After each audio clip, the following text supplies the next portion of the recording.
A couple quick things. One, thank you to William Blake for allowing us to record tonight's talk. We'll get it up on our YouTube channel. And to those of you watching tonight, if you have questions, please post them in the comments in the chat section here on Zoom, and we'll try to get to those questions after the talk. But now, without further ado, please welcome William Blake. William. Thanks for the nice intro, Chris, and thanks for having me, everybody. I'm going to share my screen right now. Let me know if you don't see it here pop up. And all right. Yep, there it is. And yeah, as Chris mentioned, I just started. I'm getting my feet under in this new position, but doing a bit of the same of what I was doing in Montana and the Intermountain West, to expand the Motus network in the Pacific Northwest.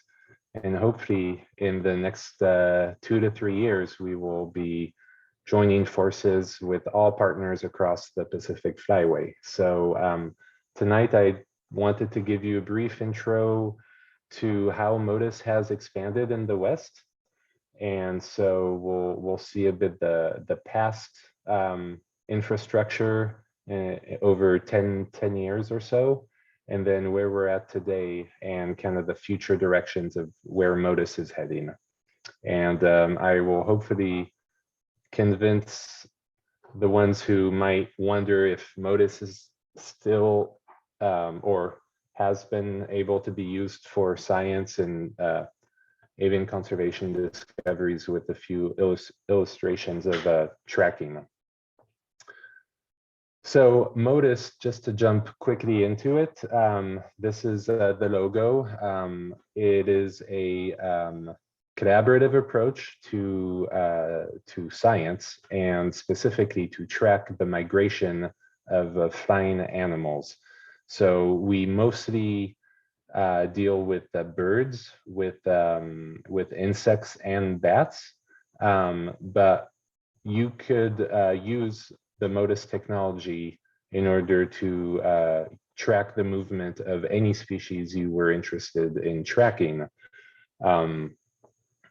Motus was founded by Birds Canada, and that was in 2013. And then quickly after that, they were able to initiate some large grants that were funded to start expanding Motus between Ontario and the northeastern US. And so it started in northeastern US and southeastern Canada, and then quickly expanded over the years. If this is the first time that you're hearing about Motus, or if you haven't had a chance yet to go to the Motus website, the website motus.org is a gold mine of information.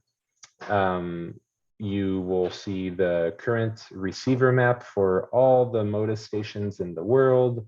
And there are important tabs. There's an About tab, a Resources tab, an Explore Data tab, and a Manage tab.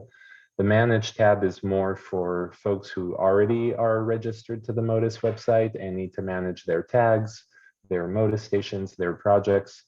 But if you're just curious about how to join Motus, what type of policy is there as far as data sharing and things like that, or you want to get quickly into the works and start analyzing your own data, it's pretty much all on the website.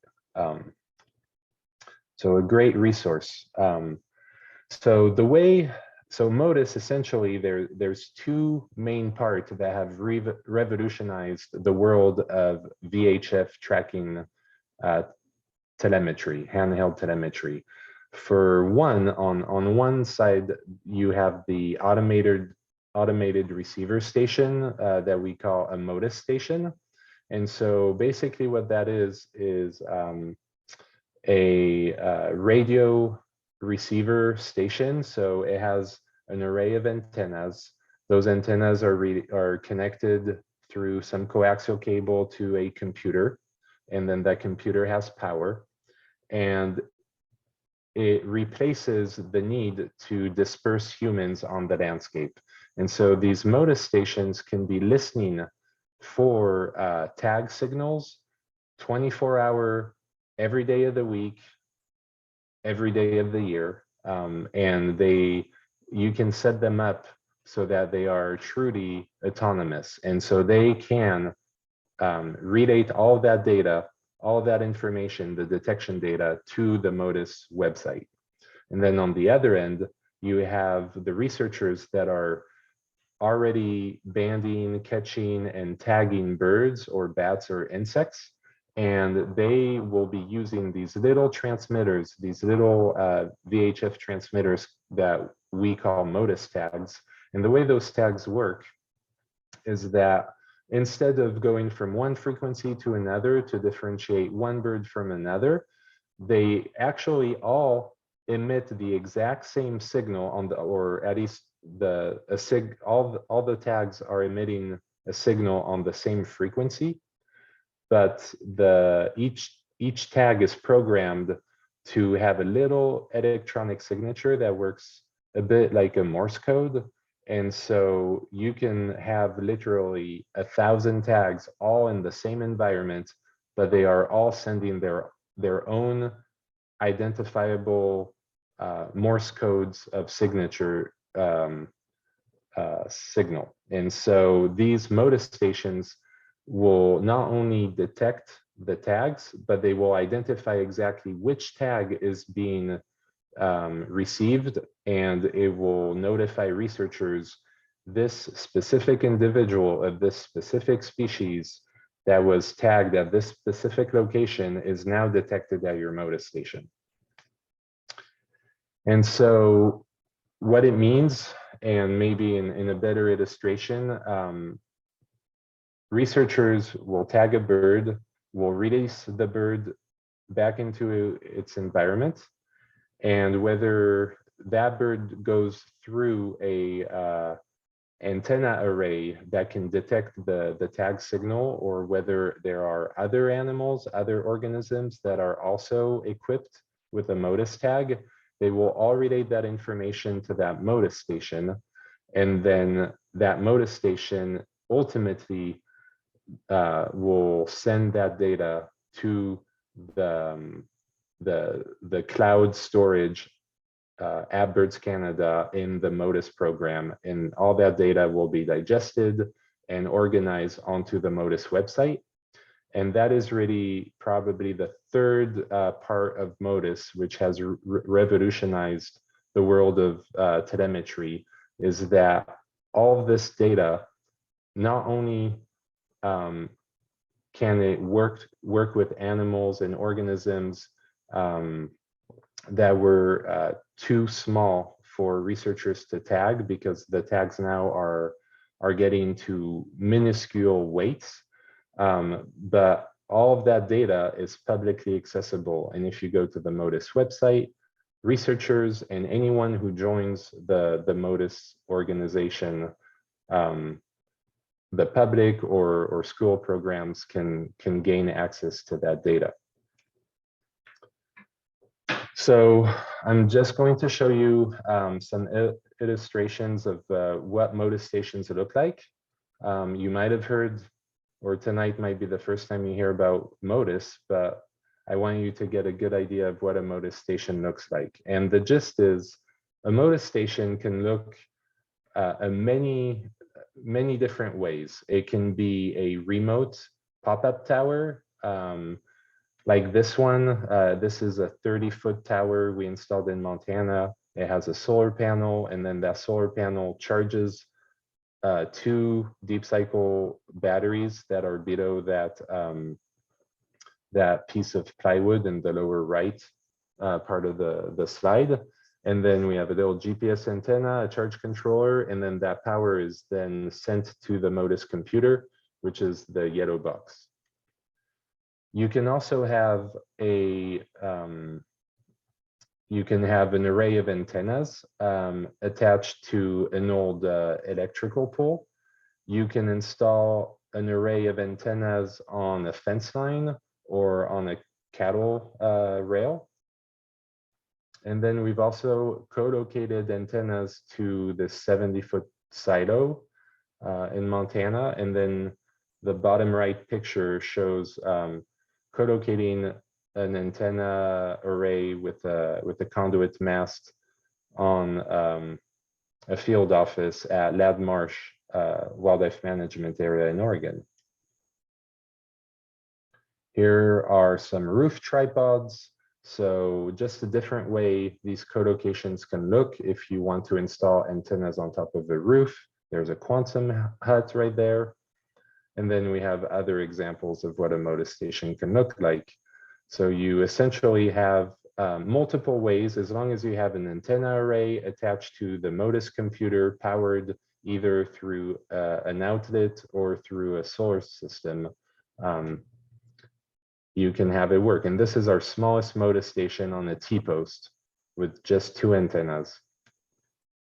And here, just to give you a sense of what I'm talking about, there's all Motus stations can look very different, but there's an antenna array, an attachment option, so what type of mast and structure you are going to equip a Motus station with. There's a couple types of Motus computers you can choose from, and then the type of power.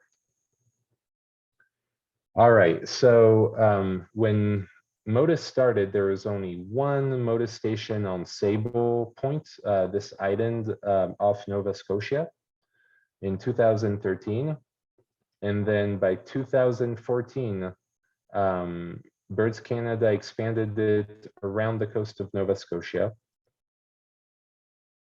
By 2015, a couple years later, they got that government grant in order to study migration of birds, bats, and green darners in Ontario. And then the network just continued to expand from there. We have our first Motus station in Colombia. And then in 2016, we have a few stations popping up. We have some on the coast of Texas. By 2016, we have a clear Atlantic flyway that's covered. We have that first Motus station in the West in Vancouver, a good array in Louisiana, Florida, and more popping up in South America. And then in 2018 is when I started installing Motus stations in the West with my previous employer at MPG Ranch. And by March 2019, we have a few in Vancouver, those ones in Montana. And after that, it just exponentially grew. The network just blew up, and hopefully you can see on your screen, we have some growing all over the West. By March 2021, we have a lot more. By 2022, the areas in California, in Idaho, Montana are really becoming dense. We have our first in Alaska, and we have a nice network that was implemented last year. And then this is the current infrastructure. So we have a lot more Motus stations in North America today. An exciting time to be learning about Motus and potentially joining the network. And it hasn't been really developed in the world except in Europe. In Northern Europe, we think there's going to be a huge interest in pushing this and potentially cross over into the African continent. So we talked about Motus stations in detail, and now just to show you some illustrations of the Motus tags. So tags, you can attach them various different ways. This is a tag, a low-tech tag that is ready to be installed as a leg loop harness. So it's going to go around the legs, and it's going to be sitting on the rump of the bird. And currently there are two companies in North America that make the Motus tags. On one end, you have the Low-Tech Inc. company, and on the other end, you have Cellular Tracking Technologies. And both of those companies offer various types of tags between powered tags, so tags that only have a battery, and eventually that tag will die. And then now they make solar panel tags and hybrid tags, so tags that have a solar panel and a battery, and thus those tags can last for the longevity of the bird's life. Oh, and I forgot to mention, they are, as of last year, they started making these little tags called nanopins, which are a much better approach in order to start tagging monarch butterflies, green darners, bumblebees, and smaller birds, and potentially hummingbirds. So you've seen the upper right portion of this illustration. There's a lot going on in this slide, but this is an infographic directly from Birds Canada that explains a little bit what Motus is about. You have major networks of established Motus stations in blue dots on the map, with known major migratory flyways in light brown with the arrows. And then here are just a few species on which Motus has gained some success in the tracking of individuals. There's been really good work coming out of the Pacific shorebird projects with red knots, and some of Julian's work in Mexico, monarch butterflies tracked in Ontario, also blackpoll warblers, silver-haired bats in Ontario. And Europe is starting to also have their own successes, regional successes in tracking birds. This is one of the seminal papers. The fuel load acquired at stopover site influences the pace of gray-cheeked thrush migration that ensued from the Ontario expansion. A couple years later, they were able to publish this paper explaining that birds with lower fuel levels, less fat, were traveling over the landscape at a slower pace than birds with higher fat content. But we're just at a period in our Motus expansion where there are more and more papers coming out. It's a snowball effect. As more researchers are coming and joining the Motus efforts, more papers 2-3 years later are coming out, and I'm having a little bit of a hard time tracking every single paper coming out using the Motus network. But here's a cool project based on Swainson's thrush, and you can see both either in fall migration or spring migration the movements of these birds using the eastern portion of the Motus network. And so this is before this paper was published, before we really got started with the Western expansion.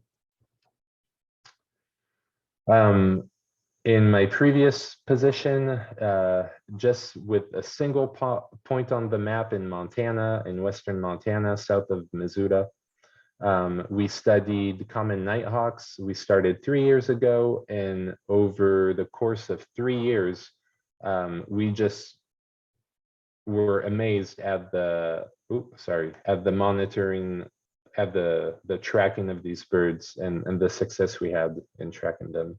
So that was our first fall migration. We only had 7 birds equipped with Motus tags. We didn't get any spring results. Oh, excuse me, that was our second year. So we did get a spring result, and then you just saw them going back through fall migration. And what's amazing is they go over Florida during fall migration in the middle of the hurricane season. And we had no idea that they exhibited this pattern. We thought our common nighthawks were migrating through continental Mexico and Central America, but they seem to be highly dependent on the Caribbean flyway. And then there's also been local successes. I helped with the install afar from the first Motus station in Alaska, in Cordova on the Copper River Delta. And this Motus station, in just a few months, picked up all these shorebirds. And we know that shorebirds migrate to go breed in Alaska. And you can tell just from the Pacific Shorebird Project that a lot of the the western sandpipers and dunlins that have been tagged with Motus transmitters in the West have at some point been detected in Cordova, and we only have 2 or 3 Motus stations in Alaska. So the importance of expanding that array up in Alaska is going to be huge. I just also wanted to showcase another Motus station, the Ankeny Hill Visitor Center Motus station. Just recently, the Ankeny Motus station was able to detect a red knot that they were able to pick up going up to Alaska, up to Canada, and then it disappeared. And then in the spring, came back to Sacramento where it had been tagged. So this is just based off one very recent installation that was in Oregon last fall. And then Motus is also helping us somewhat discover hard to study species, and that is the case with Lewis's woodpeckers and the Lewis's Woodpecker Connectivity Project. We have multiple partners. We have Canadian Wildlife Service up in British Columbia, installing Motus stations and planning to tag Lewis's woodpeckers on breeding grounds. We started tagging the Lewis's woodpeckers in Montana on breeding grounds, and now our partners at ODFW and at Klamath Bird Observatory are going to start tagging birds in winter grounds in Southern Oregon.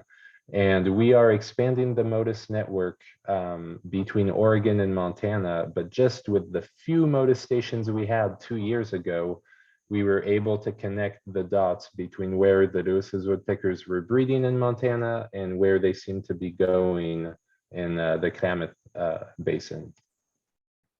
And so this year, we are hoping to install 3 Motus stations in what we believe may be a corridor for Lewis's woodpecker migration.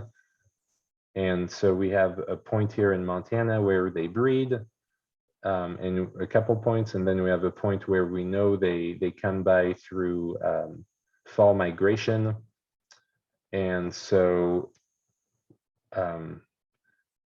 in pink is the core work we are hoping to establish by expanding the Motus network to study Lewis's woodpecker migration connectivity.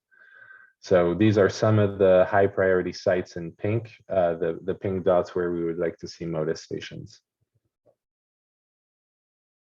And that's the Blue Mountain Range with several field offices for the Oregon Department of Fish and Wildlife.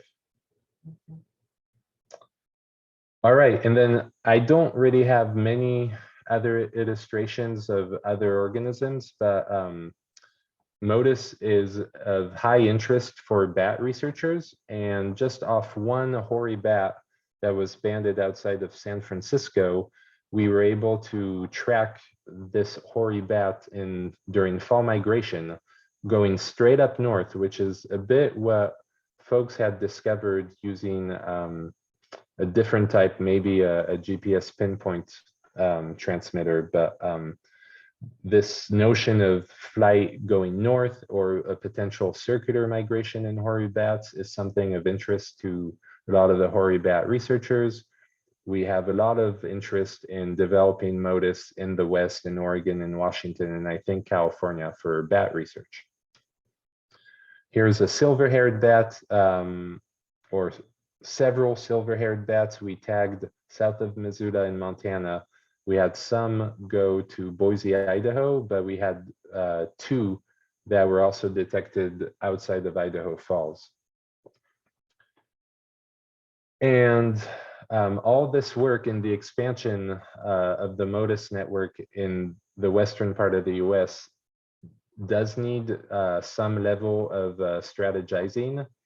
And along with multiple partners that belong to the Partners in Flight Western Working Group, in 2018, we came out with a prospectus and write down the vision we had for the expansion of Motus along the Pacific Flyway.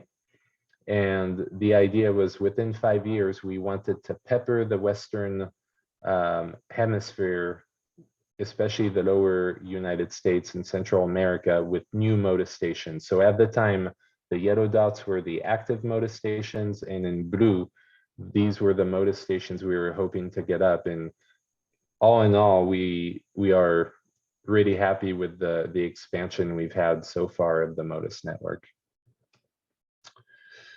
And then in order to strategize Motus moving forward, Motus, the Motus program at Birds Canada, they decided to come out this year, well, at the end of 2022, with the Motus strategy to 2030.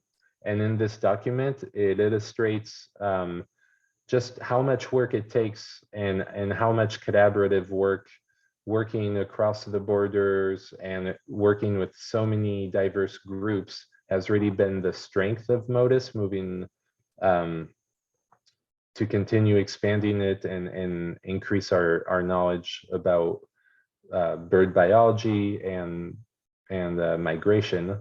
And so if you are interested, you can find this Motus strategy on the Motus website. It explains the main points and the vision of Motus, and goes for each of the end goals through the main topics of that strategy.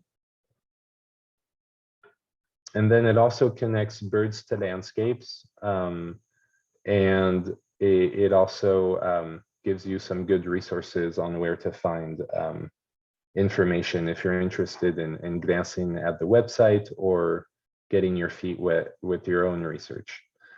Here we're back to the Motus website. I just wanted to show you in the Explore Data tab, if you are interested in learning more about Motus, there's just an amazing array of options to click from. One of those is the Motus data dashboard, where you can zoom in on Motus stations and you can see how the birds that were detected at each Motus station connects that Motus station to the landscape where the birds come from. So that's a really cool project that is going on right now. And that's what the Motus dashboard looks like. And I looked for your Bear Divide Motus station you guys installed recently, but there haven't been any detections yet. So super exciting, and I'm looking forward to your guys' first detection. Taking one of our Motus stations I installed in Montana, this is Indian Ridge. You can see how it just illustrates how this Motus station is connected through all of these animals, birds, bats, across the United States and Central America. It does include some false positives. So this line right here that I'm highlighting with the arrow, it says it's a silver-haired bat, and we know that that silver-haired bat never made it to Nova Scotia. And so that is one thing to be aware of when you're onto the website. It sometimes shows information, not to get into the weeds too much, but it has what we call false positives, which are tracks that look like they were tracks. So the Motus station detected it, registered it, it pushed it to the website, but the researchers have found that that specific signal was erroneous, and Motus is working to update all of these tracks so that in the future the Motus website will not show false positives. And then I thought it was really fun and interesting that this week Rod Kelsey at TNC is presenting to Point Conception Institute, a group not too far away from where you guys are, about the Motus long-term strategy for the Pacific Flyway. And so Rod and I talked a little bit and shared slides because we knew we were going to be talking to both groups.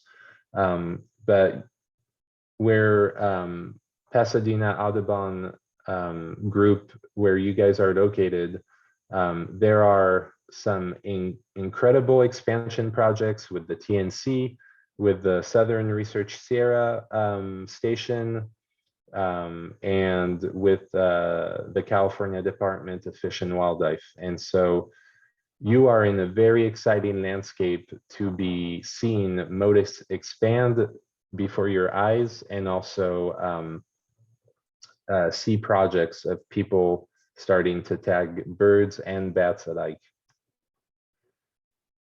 And this comes from the Motus strategy, but building communities.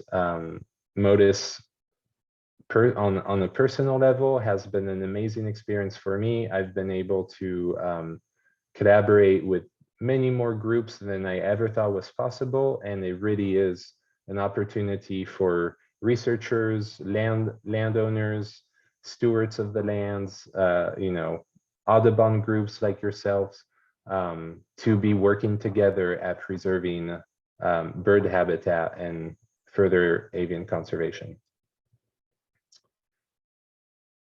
And I know I'm running short on time here. My end slides are just about how Motus is moving forward. It's really pushing the envelope technology-wise. Back in the day when I started, just 2018, the smallest Motus tag I think was at 0.6 gram, and now we're down to 1/10 of a gram. And same with those are the transmitters. What you see here on the screen are the receivers, and we're getting better quality receivers every year. There's competition, so it's lowering the cost and increasing the advancement in the technology. So it's been a really exciting time to be joining Motus. And again, on the Motus website, there are a lot of resources, and you can also find a lot of contacts and links if you are interested in joining the regional groups, support and discussion, or if you just want to contact Birds Canada. Motus and the numbers, I don't think I have time to talk about that, but thank you. And if you have any questions, please email me, and I'll let the questions flow, or let Chris talk. Sure thing. Thank you so much, William.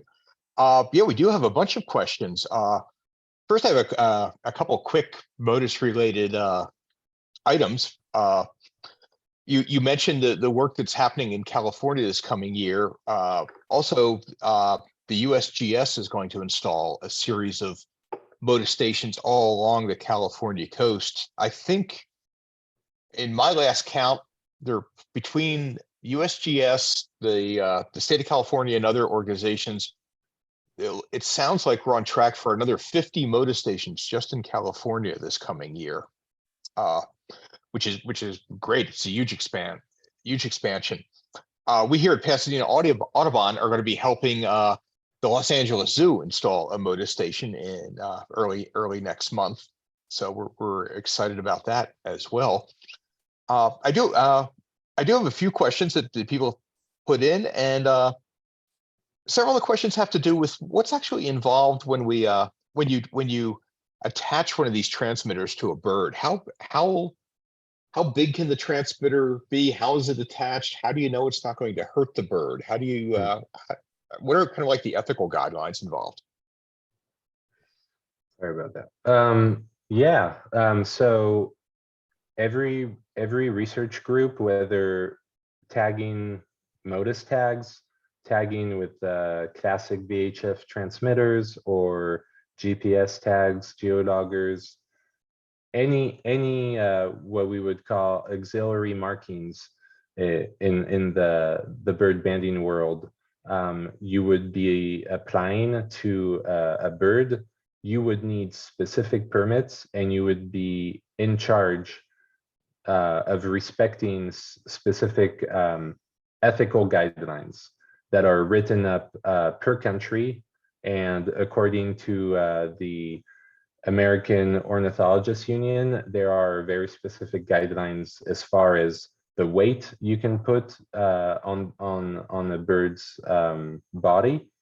And so that weight would incorporate the bird bands, potentially the transmitters, and typically we do not deploy any tag that is beyond 3% of a bird's body weight. And so if you have a bird that weighs 100 grams, you would not want to put a transmitter that is heavier than 3 grams. Now, there's also, there are a few different line of thoughts on what is potentially more harmful as far as the attachment techniques of those transmitters. But again, you have to get approved both on the federal level and on the state level for each research that you're conducting, and you have to write down in your permit approval exactly how you are hoping to attach a tag. And so that goes along with the weight of the bird and sorry, the weight of the tag, but also the specific technique. So one of them is a leg loop harness, which goes just over the legs. And that has been proven to be a really good strategy for birds that are very sensitive flight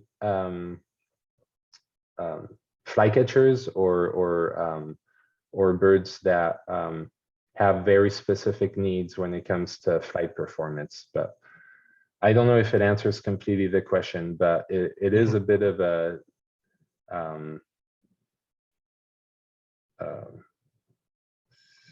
highly specialized field, and not anyone is able to tag birds willy-nilly without considering the weights and the specifications of the tag and the research question. But those are crucial questions, and I would hope that all researchers tagging birds are trying to minimize the harassment and the potential negative effects of their study for the life of the birds. I think one thing it's worth pointing out is that for many migrating birds, their weight naturally, just from bulking up in preparation for migration and then losing weight during migration, fluctuates way more than 3%. So it's not to minimize the effect that it could have, but it's not an unusual thing for a bird's weight to change way more than 3% plus or minus throughout the course of a year. Yeah. Someone had a question about, do you have a sense, and I know every project differs, but if someone was doing a study of birds, I don't know, let's just pick let's pick the one that you've worked on and you talked about, the Lewis's woodpecker. How do you decide how many birds you'd like to tag? Is there a rule of thumb number that's a good number to tag?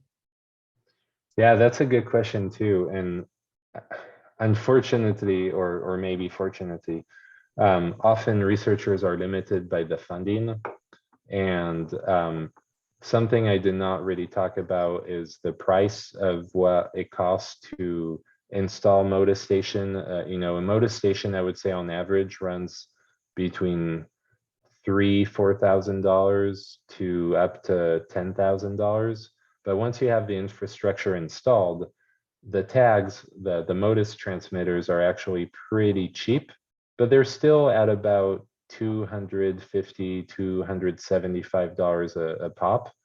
And so if you were to install 10 of those, you would be looking at $3,000. If you're deploying 100 of those tags, then you're looking at $30,000. So there's definitely a financial contribution to that question of how many tags. There's also a scientific one. How much data do you need? There's a minimum sample size, or or unless you're, are you conducting a pilot study where you're just trying to see, are the birds going to come back? Are they going to be okay? Are we going to witness mortality? Or are you going a full-blown project where you already know this is working and you're trying to get data in order to be published and say something about that species, or preserve the bird from disappearing? So I can't answer it for everyone. I would say a good rule of thumb is if you can tag 20 to 30 birds a season, and have that sort of data, that is a pretty good sample size. But every case is so specific. I wouldn't be able to answer, and it depends on the population. Are we talking yellow rails that are almost gone and extinct, and you're focusing on one population that represents all the rails of the world? Or are you talking about a species like the red-shafted flicker that is doing really well, and it might be very easy to tag 200 of them? Mhm. No, that all makes sense. There's a question about insect migration. Since many insects migrate over generations, like the adult that starts heading down, say, to Mexico, isn't going to make it. It's going to be their child or their grandchildren. How does that affect tracking? Yeah, that's a very good one too. And I would say for the insects that were tracked in the past using Motus, those were, for the most part, successful at tracking insects within a state or a couple states boundaries. But the tags are so small that you have a limited amount of time before the tag dies. And for those tags, then the researchers, knowing that the tags are going to die over the course of a month or a couple months, they will just apply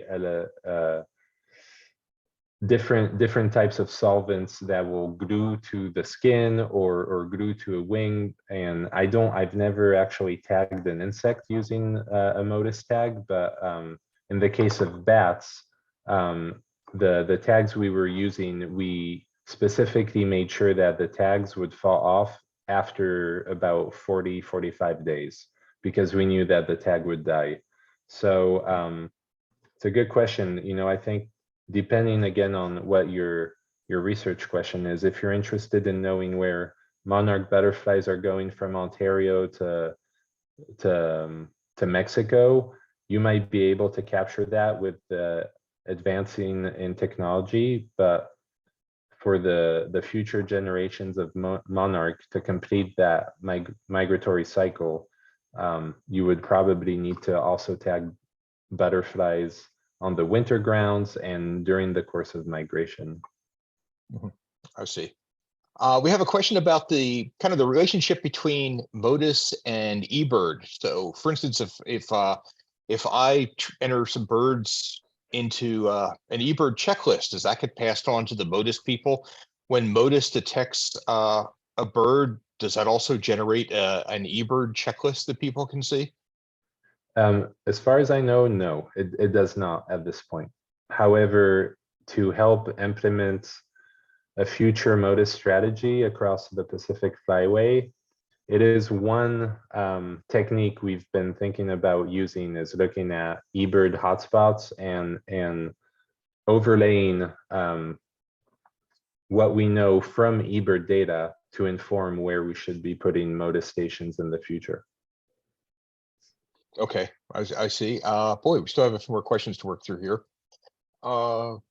Just going here. Oh, how do you decide how far apart to space Motus stations? One of our members of our audience said he could envision kind of putting them too close together and not really getting as much bang for the buck. And they are a little bit they can be a little bit unattractive too. So how do you know how far apart to space them? That's an excellent question. I meant to provide that information a little bit in my presentation. A Motus antenna can detect any Motus tag up to 10, 15 miles away. So when we think about a Motus station that may have an antenna west and then an antenna facing east, you could provide a 30-mile radius of coverage if you had a perfect in-line of sight visibility. So typically, to get your best bang, the most, I forget what the expression is now, but your biggest bang for the buck. Yeah, the biggest bang for the buck. Yeah. You would separate your Motus stations within 20 to 30 miles apart. But there's a lot of pros to having multiple Motus stations within that same vicinity. If you have any topography and one Motus station cannot detect the tag for a period of time, or if you're trying to use Motus stations to triangulate the exact location of where that Motus tag is, it's very useful to have overlapping ranges of Motus stations on the landscape. I see. I see. We have maybe a little bit of more specific question. Lance here has actually been looking at our site on the Motus website, and he said he noticed that there are 2 detections listed, but 0 species. Do you have any idea why that could be? Yeah, I think if I remember correctly, those were test tags that Pat Lorch or someone Okay. had Yeah. with them during install. And so that's a very common practice. We bring tags and we have to deploy it in the system, but we leave the species blank. And so that shows us it's a test tag. And we just want to make sure that that Motus station is actually detecting our test tags, because if it's not, then we have a problem. Right. Yeah, I was actually there for that test, and Okay. it was a relief to see it actually work. Yeah. What about I know that while Motus has been this revolutionary thing, there are other types of telemetry that are put on birds. There are GPS trackers. There are ones that detect where the bird is in relation to the sun. Are they going to take the place of Motus? Is Motus going to become obsolete in the near future? I would say the short answer is no. It will not become obsolete in the near future. And if anything, as far as what you've just told me, the geolocators that get a direction from the sun intensity and the time of day, that's actually a more archaic system and less accurate. And then there have been some phenomenal developments in the weight, minimizing the weight of GPS pinpoint data loggers that can also have a capacity to transmit using cellular networks. So using big Verizon towers or AT&T towers and things like that. One issue is when you're talking about GPS transmitters, the weight is huge and they can't be as minuscule as Motus tags, and then the price is also much steeper. A GPS tag probably runs at $4,000 a pop, whereas a Motus tag only is around $200-300.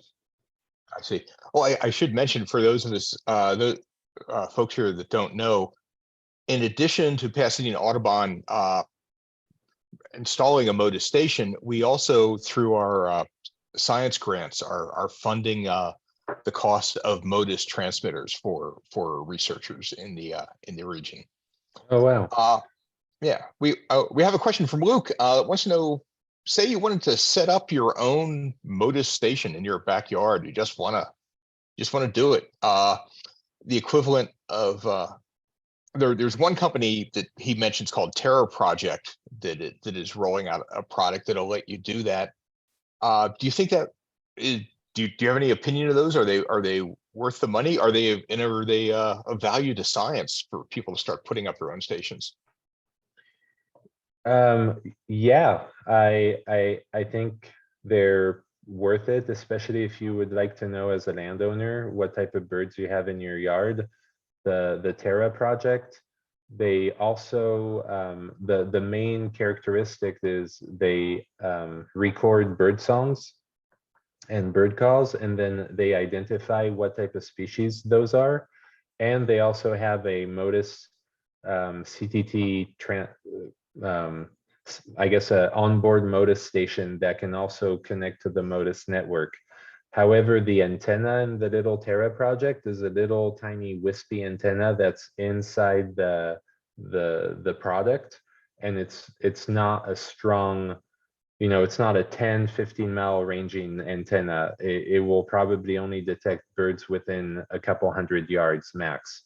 So it's a very affordable option for landowners, for schools. It connects people to the birds and to their gardens, and I completely encourage it. And I hope that project, it just kickstarted last year, so they're at the very beginning of that idea. And I think if every single one in the US had the Terra in their backyard, it would be amazing. But there's still a lot to be improved as far as the product itself, and then the network, I think, developing. But I think it's an exciting opportunity for folks who are interested in purchasing a device and trying it themselves. It totally does connect with the Motus network. So if you were to have a Motus tagged bird or a Motus tagged bat or insect coming through your garden or through your school, it would be detected and it would be sent to the researchers. So that would be fantastic. That would be very cool. And maybe someday it'll get to the point of home weather stations, which have actually have noticeably improved weather science in the US just from the thousands of people that have put up their own stations. Yeah, that's awesome. I noticed that Charles Bragg has his hand up here in the chat. Charles, would you like to say something? Yeah. I hope this isn't too far off topic. 10 years ago, I was in Tennessee at the Meriwether Lewis grave site, and they have a little Park Service cabin there with stories of his life. I was interested, so I went in and I found the entry for Lewis's woodpecker, and the photo was an acorn woodpecker. Oh, weird. It's false positive. I thought you should know. All right. Well, thanks for that. Yeah, William, that's your responsibility to get that fixed now. I think I see one final question I haven't asked, and that is, do you know offhand of places where Motus information has been used to directly shape or influence conservation decisions about a bird species?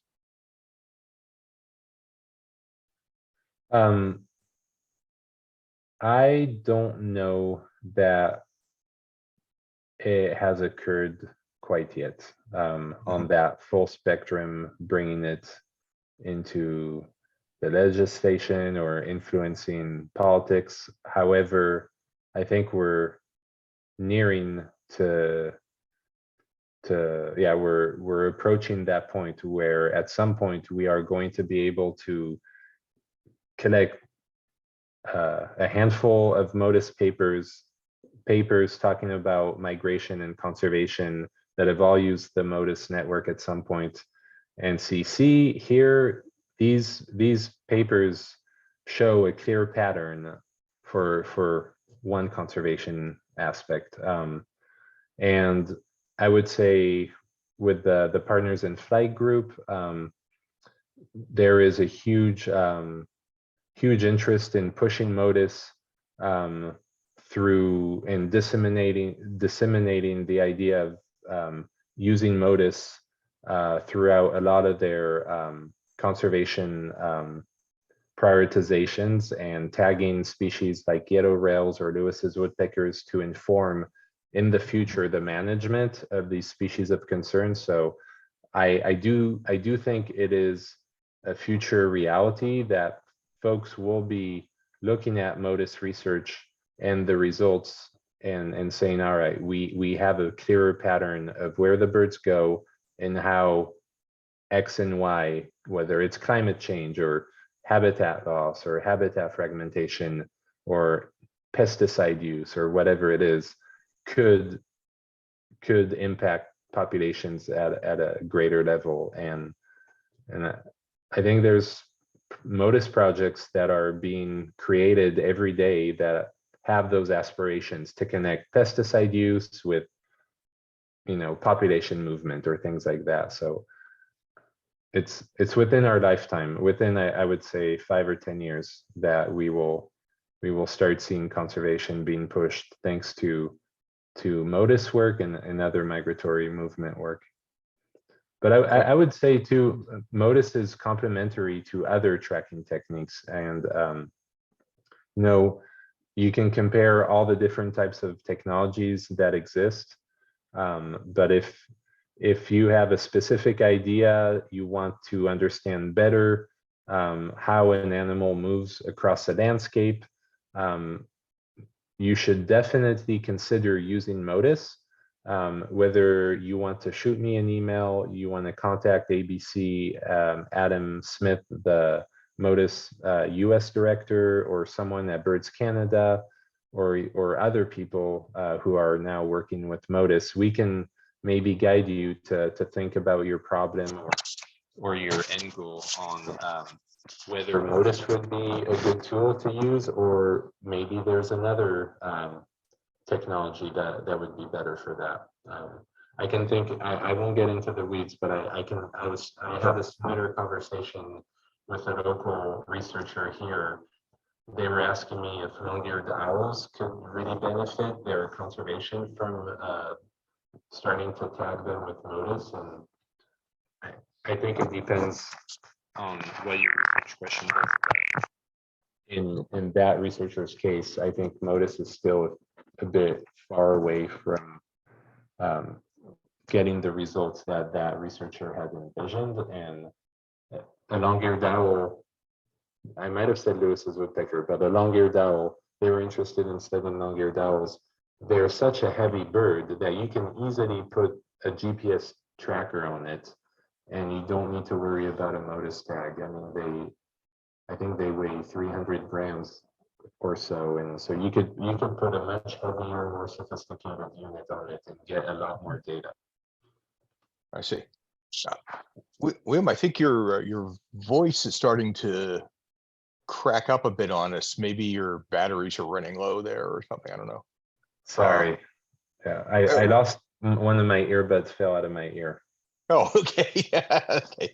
All right. So I think there's just one more quick question, and that's from Dave, who wanted to know if you know anything about the Motus stations that are at Mono Lake, California. Are they how are they doing? There's 3 there now, he thinks. Are they still up and running? I do not know. Yeah, Okay. I apologize about that. Okay. Well, I think we've burned through the questions, and obviously there's a lot of interest from our audience here. We're very grateful that you came tonight. I'd just like to mention briefly, and perhaps Lois, you want to talk about it, that we're going to have a bit of a ribbon cutting ceremony for our Motus station coming up in the next month or so.